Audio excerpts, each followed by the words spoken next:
And welcome back. I had a lot of news to cover, and I definitely want to keep it short because Freeman, a good friend of mine, is here from Austin, Texas. Just to give you a brief overview, I met Freeman back in Austin in August of 2005, and I decided I want to go down there, as a lot of you guys know, and interview a few different people: Alex Jones, Galen Ross, Jack Blood, many other people, even Bob Dacey.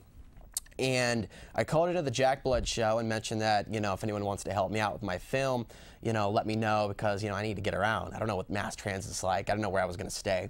And I went down there with about $400. And Freeman, who's a friend of Jack Blood, called Jack, and Jack connected us through email. And he ended up coming on, and glad I was able to meet you down there, and we were able to go meet all these different people. Yes. And now you're in Portland. Now I'm here on your show. You know, I think you actually were the first in-studio guest that I had. Really? Yeah. Now, we started our Access shows about the same time, and again, yours is the Freeman perspective in Austin. Yes. Okay. What are the show times for that? You still have an ongoing series? No, the season doesn't begin until October. Okay. So I don't know the date, time yet. So people are going, who's Freeman? Who's Freeman?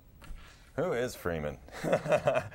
I am someone who has stepped into this paradigm without realizing it. I've always been outside the box, and it turns out that a lot of people are interested in what I have to say.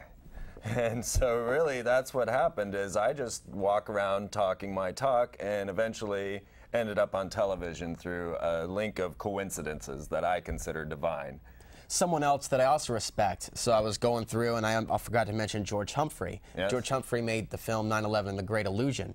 And he was one of your early friends, because he had an Access show as well, I believe, in Austin. He did, and I didn't know about that. I actually was staying in Austin. I had just come down there for the weekend and ended up staying a little while longer. I got notice that George Green, who is an ex-Bilderberger, was speaking at the mall, and that I should go and see this.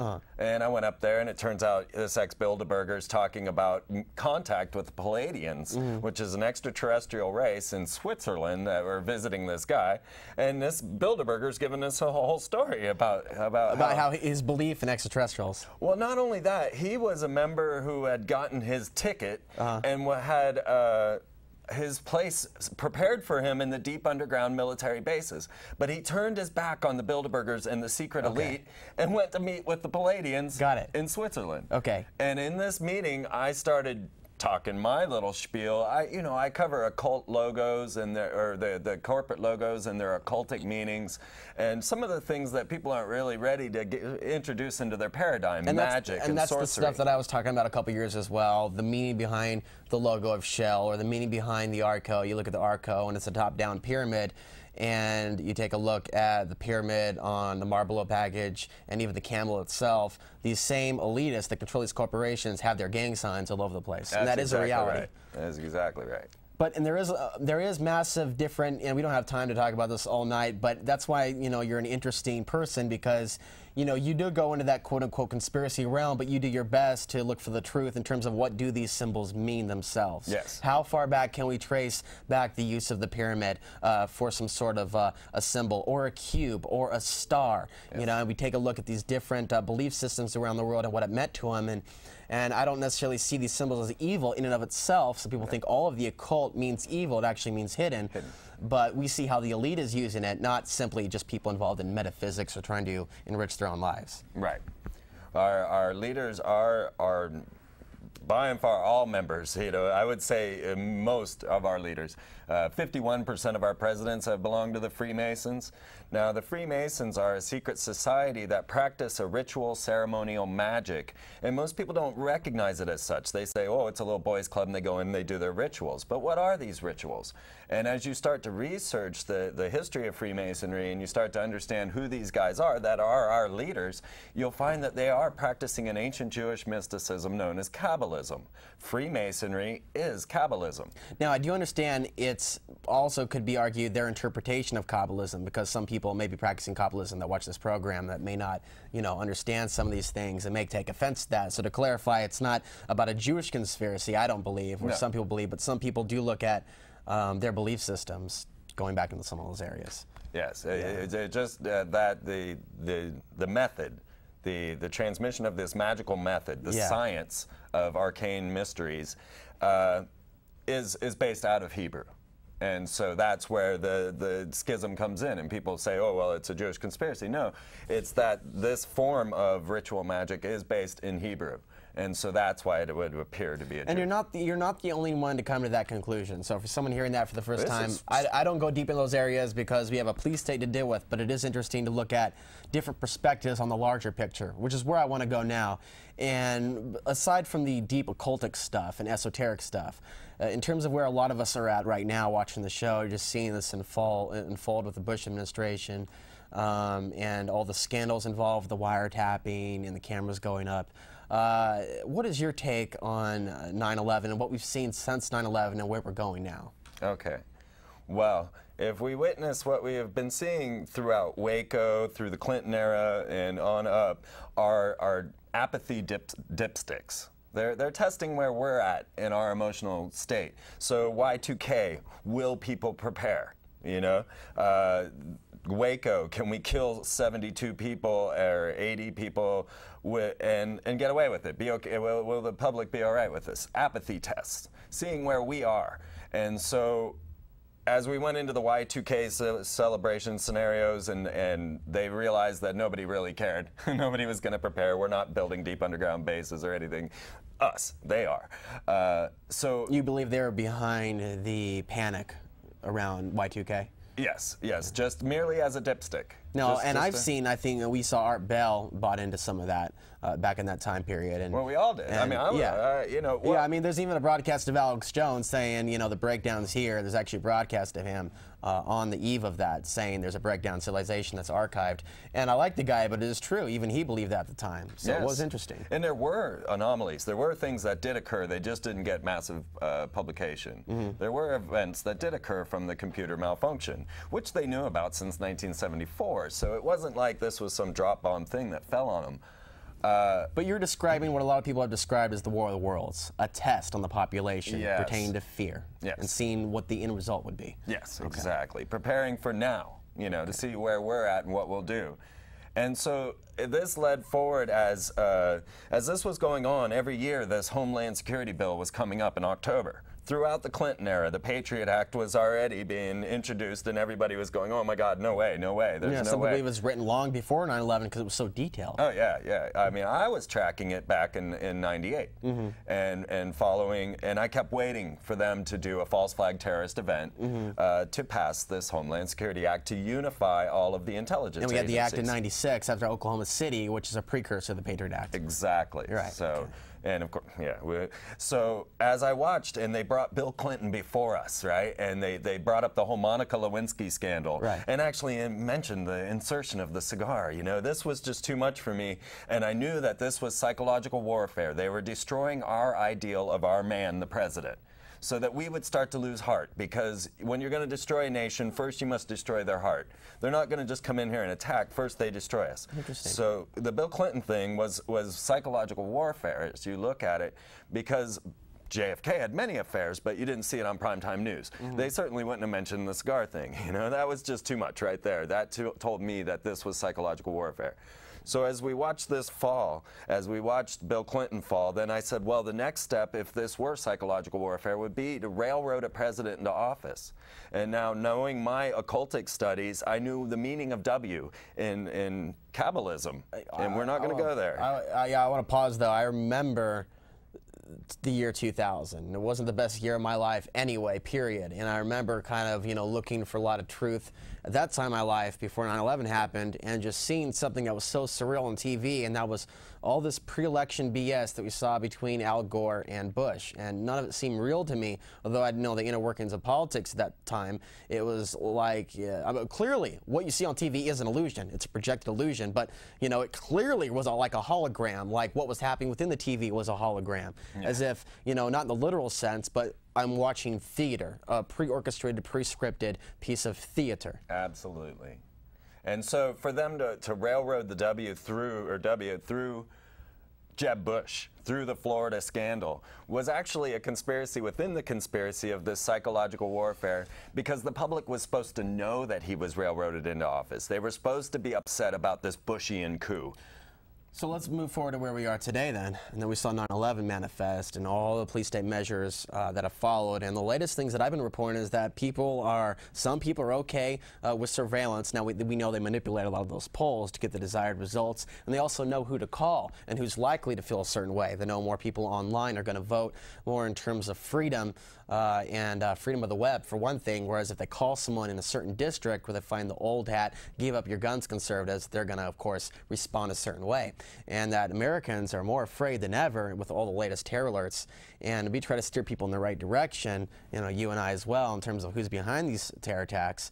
But people are more afraid than ever, and that's not good for our society energetically. No. And this is the psychological warfare. And that's kind of tied in with what you're saying. They have absolutely turned up the heat. These events like the Virginia Tech shootings, the whole Anna Nicole story, the Britney Spears meltdown, these were movements into this direction of, we live in chaos, live in fear, be afraid.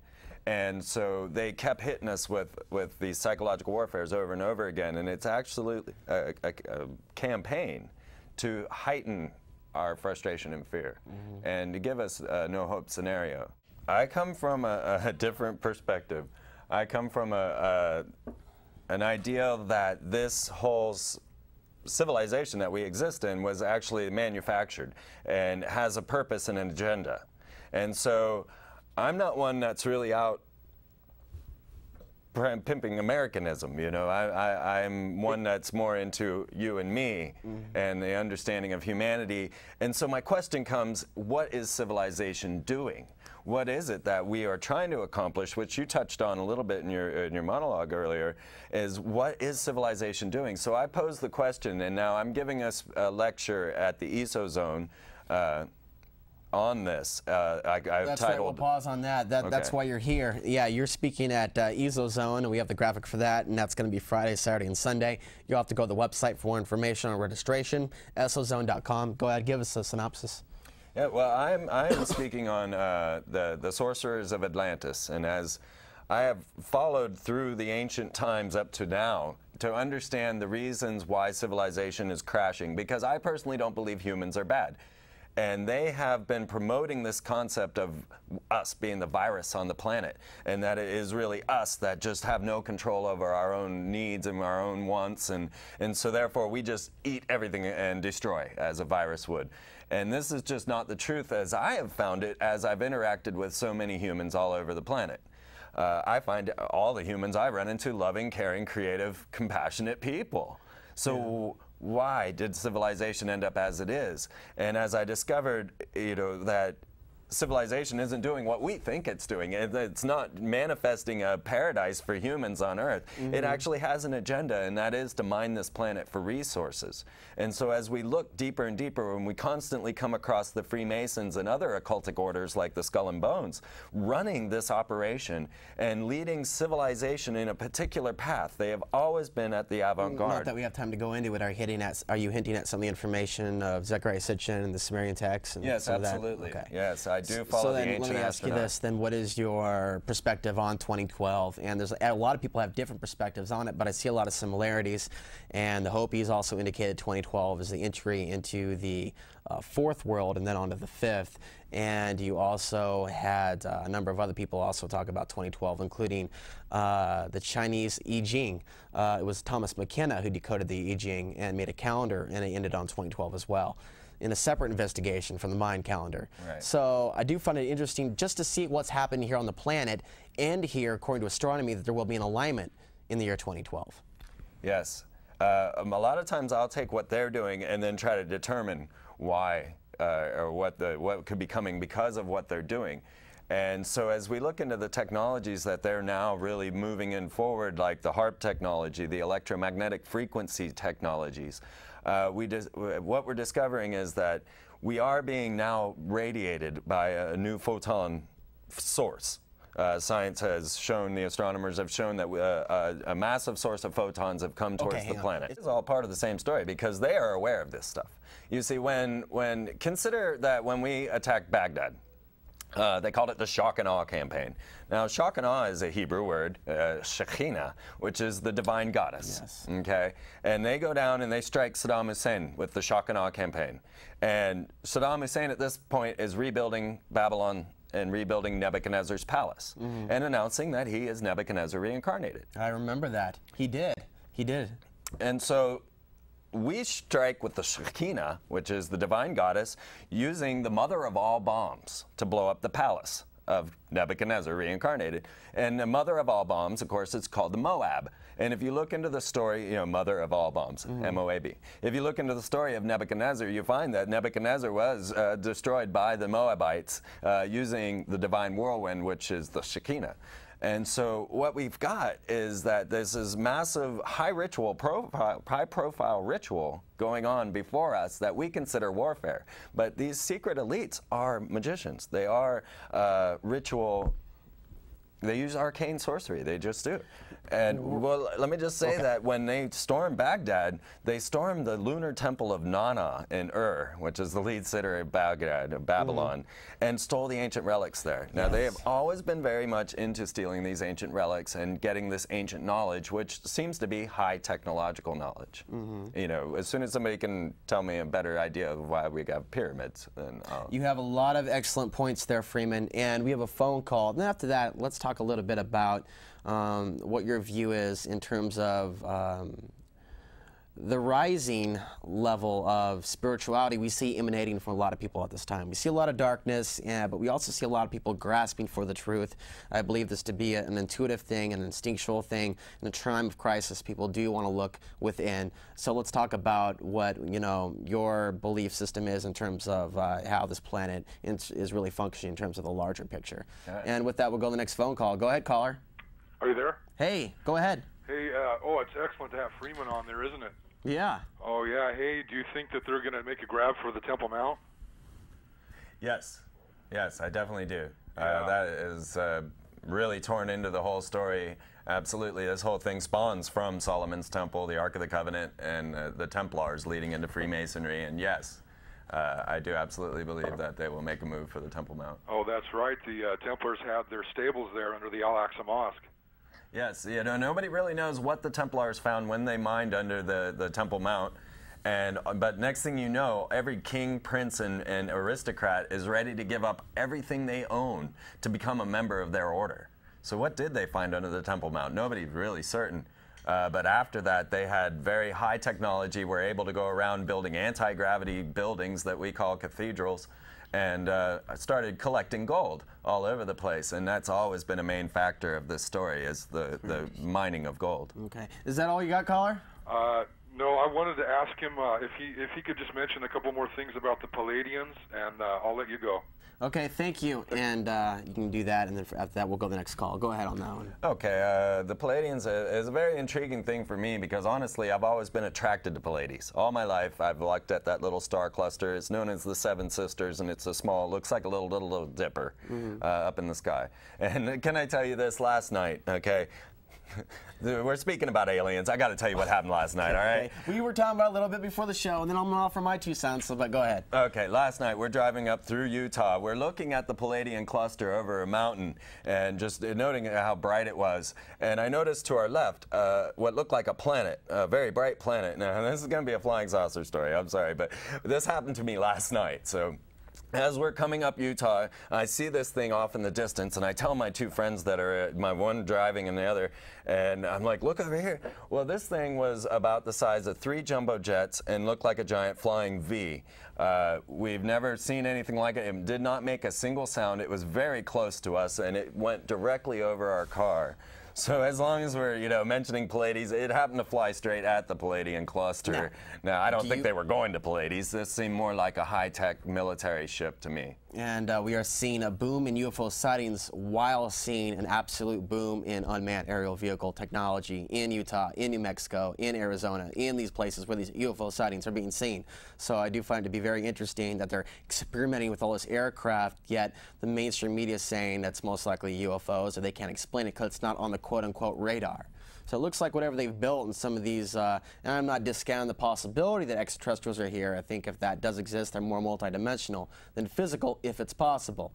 But I do find that to be very, very interesting. And also, the evolution, the shape of the craft also indicates that it's military. Yeah. There's this progression that we see from the 50s to 60s into these triangle-shaped craft. So there was an evolution, and I don't think I would see that if it was actually alien. No. And this thing absolutely was anti-gravity due to the lack of sound. And they've admitted they can work with anti-gravity now, yes, too. Yes, get the anti-gravity handbook if you don't believe it. Yeah. So yes, I do agree that this would be a high military technology and not extraterrestrial. We've got a phone call. Go ahead, caller. You're on with Freeman of the Freeman Perspective, all the way from Austin, Texas. 2,300 miles, right? Oh, yeah, I have not slept or eaten in 2 days, so we drove straight. Yep. Go ahead. Hey, this is Paul. I just wanted to call and say that I really enjoy your guys' conversation here. Touching on what you guys were kind of talking about earlier, there's a movie called Zeitgeist, I believe. Yes. Yeah.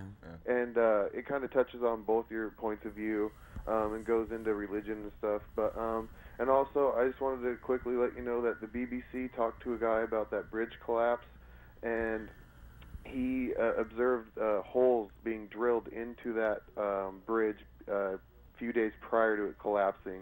So I just wanted to let you know about that. The only thing that I found, Paul, that was contradictory, indicating possible conspiracy with the bridge collapse, was a woman who wrote about ULFs being detected from a Russian laboratory or branch of the Russian military, rather, detecting some sort of ULF activity around the bridge, and then someone tried to confirm with this actual same organization that said that in fact they made no such claims. So it looked like that was a complete disinfo report, but anything's possible in today's world. Yeah, I just thought I'd like to see more information before I say that, but it couldn't be found. Right, and somebody also pointed out that it was really odd that they just stopped the rescue efforts and cordoned off the area and wouldn't let anyone near the place. So I just wanted to point out a couple weird things about that situation. Yeah, I have no comments on that one. Paul, it's good to hear from you, though. Hey, it's good to talk to you, and you guys have a good one, and keep this back and forth going. It's entertaining. Thanks. All right, have a good one. I'm going to keep this short and sweet. Yeah. I think human beings are souls living this physical experience, spiritual beings living a human experience, if you will. Yeah. And, I don't get specific with what God looks like or how the universe functions. I think they're one and the same. I think God is our way of personalizing the universe, and I don't think that's contrary to what some Christians believe, because if you look at the terms of the universe and God, mankind has a very warped sense of trying to understand the ununderstandable, the infinite, all-powerful, higher power. And so I try not to get too esoteric or too literal with that stuff. I think it's a very personal journey. But I am absolutely convinced this is a war of good and evil, that humankind is learning something about giving its power away. And it's not just about politics, it's how we've treated the planet. There's nothing new that I'm saying today than what I said a couple of years ago and what I'm going to say. And it's a very personal journey, and the main solution is an individual one. Yes. And so I'm going to throw it back at you, at what you think this is moving in towards. Absolutely. What I have found through the study of Freemasonry, and I have to continually go back to them because they are the ones that are in charge of everything I'm against. McDonald's and Walmart and all of the Target, and you will always come to a Freemason once you get to the head of whatever, RCA, whatever. It's always a Freemason. So that's why I focus on them. What you find is that when you want to enter one of these orders, there are two specifications. One, that you believe in a higher being, and second, that you come of your own free will and accord. And this is why they don't recruit. They say, to be one, ask one. Because it's up to you to enter the lodge, to enter the temple, and they cannot recruit you. And so as I put these pieces together and started to understand their magical works, that we must give our free will agreement to what is going to occur to us. Mm-hmm. And so currently, the plan is to get us to all agree that 90% of the population should die. So what they do, the Club of Rome, and if you think of the Royal Society and how our universities were created from these occultists, then you realize that they are implanting this thought into our heads through limits to growth, through inconvenient truth, through The Matrix, the movie, saying that we're a virus, we need to be destroyed, we're evil. And so they want us all to agree with that 90% of the population should die. It's on the guidestones out of Georgia. And this is something that they must have you do. You must give of your own free will. So they cannot do anything to us, as far as I'm concerned, without our free will agreement. And now we can give our free will agreement by rooting for it in a movie, because of course our minds don't register any difference. And what I find is that we manufacture reality. These guys manufacture our consciousness. Absolutely. I believe that as we close this program here in just about a minute or so, that we are in charge of our own destiny. And also, despite all the madness that's going on, and I know some people don't believe that what goes around comes around, what you throw back at the universe comes back to us, also known as karma, and it's multiple ways it's interpreted. But in terms of using the word karma very loosely, we have our own stuff that we have to own, and the elitists have theirs. And this world is not so small that it's all about what we're experiencing right now in these vessels that are carrying our blood, our organs, our bones by these sacks of skin. We're more than this. We're more than our name. We're more than the capital letters on our little ID. And I think life is just a journey to get closer and closer to that real ideal of who we are and a higher self. And I believe in a they. And they do want to keep us down in that. That's why they continually promote those type of things into us. And it's a matter of us escaping our belief systems and being able to achieve a stronger humanity. FreemanTV.com, and of course he's going to be at the SO Zone on Friday night. Go to SOZone.com. In the meantime,